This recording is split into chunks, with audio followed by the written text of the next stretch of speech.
Satu keluarga di Kampung Gunung Pungki, Kecamatan Tadu Raya, Nagan Raya sudah sejak 6 tahun lalu tinggal di rumah yang tidak layak huni.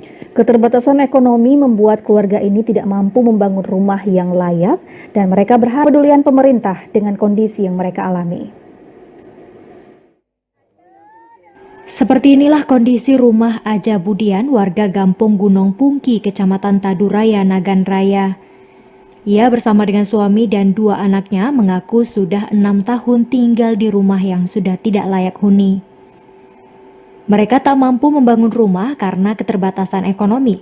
Suami Aja Budian bekerja sebagai pembelah kayu. Kondisi rumah mereka cukup memprihatinkan.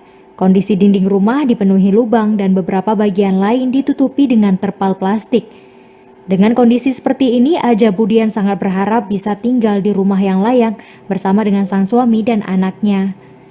Namun karena penghasilan suami yang hanya cukup untuk keperluan sehari-hari, ia hanya dapat mengubur mimpinya memiliki rumah yang layak untuk ditempati.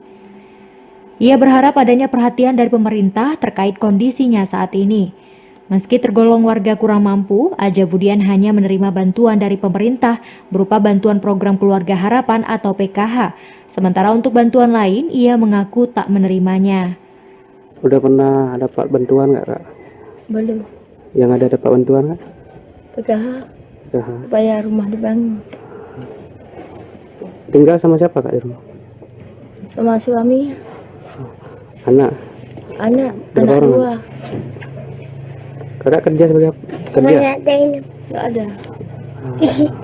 Suami kerja, Kak? Suami kerja, Kerja apa? belas kayu orang. Sementara itu, menurut para tetangga, sudah banyak yang mengusul rumah bantuan untuk Aja Budian. Namun hingga kini belum juga terrealisasikan. Dari Kabupaten Nagan Raya, Aziz Saputra, TVRI melaporkan.